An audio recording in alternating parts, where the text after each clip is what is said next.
سامعین، قدرت بعض شخصیات کو ایسی صلاحیتوں سے نوازتی ہے کہ ان کی سوچ، نظریات اور عمل ان کے ارد گرد کے ماحول یا ان کے ملک کو ہی متاثر نہیں کرتے بلکہ پوری دنیا کو ترقی کے نئے راستے پر گامزن کرتے ہیں۔ ایک ایسا رہنما جس نے ایک سوئی ہوئی قوم اور پسماندہ زرعی ملک کو دنیا کی بڑی طاقت بنا دیا۔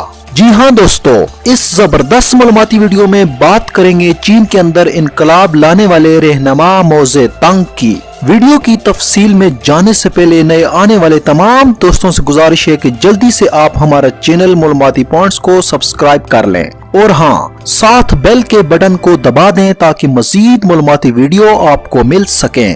26 دسمبر 1993 کو چین کے صوبے ہونان میں ایک غریب کسان کے گھر جنم لینے والے ماؤ زے تونگ کا شمار دنیا کی سب سے زیادہ با اثر اہم شخصیات میں کیا جاتا ہے۔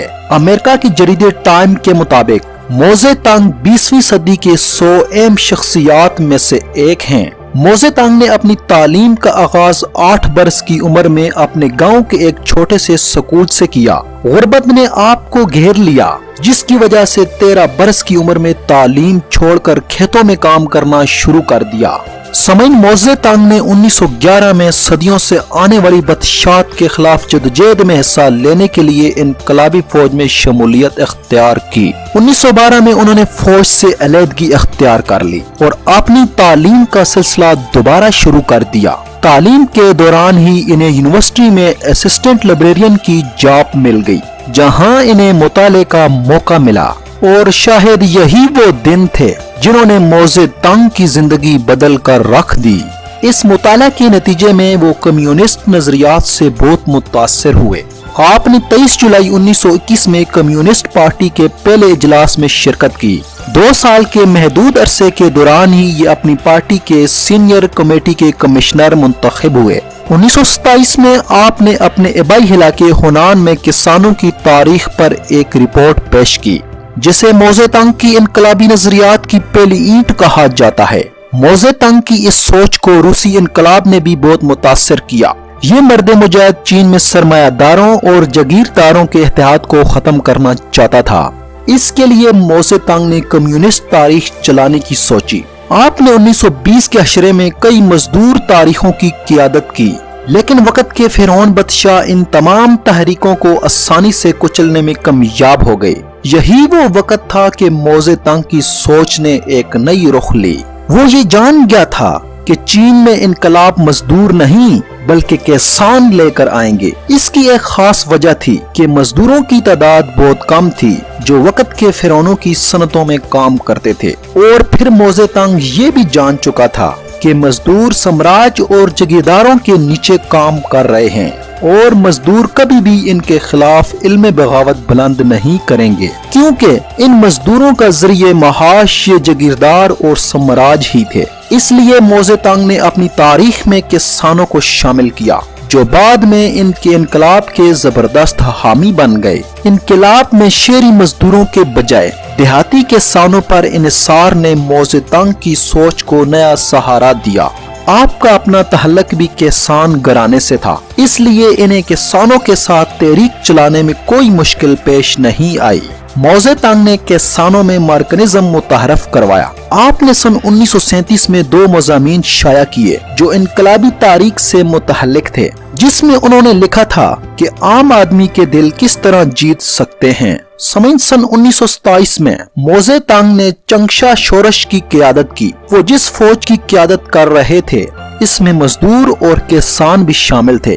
اس پارٹی کو زبردست شکست ہوئی جس کی وجہ سے سب لوگ تتر بتر ہو کر دوسرے شہروں میں پناہ لینے پر مجبور ہو گئے، مگر کسان کے اس بیٹے نے ہمت نہیں ہاری۔ وہ دوبارہ ان کو اکٹھا کرنے میں لگ گیا۔ دوبارہ لوگ جمع کرنے کے بعد اس نے ہر کمپنی میں پارٹی برانچ آفس قائم کروایا تاکہ ان لوگوں پر فوجی کنٹرول پوری طرح حاصل ہو۔ سمعین، سن 1932 میں ماؤ زے تونگ کی ریڈ آرمی میں سپاہیوں کی تعداد 45,000 سے بڑھ چکی تھی۔ 2 لاکھ کے قریب عام انسان بھی اس تنظیم میں شامل تھے۔ اسی دوران پارٹی کے اندر ہونے والی سازشوں نے ماؤ زے تونگ کو اہم پوزیشن سے محروم کر دیا اور ایک دوسرے آدمی چو ہن لائی کو پارٹی کے امور سونپ دیے گئے۔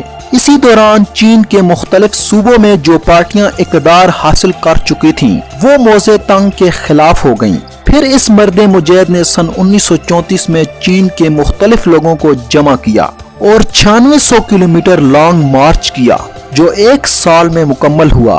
اس لانگ مارچ کی وجہ سے اس بار یہ کمیونسٹ پارٹی کا مضبوط ترین لیڈر بن گیا تھا۔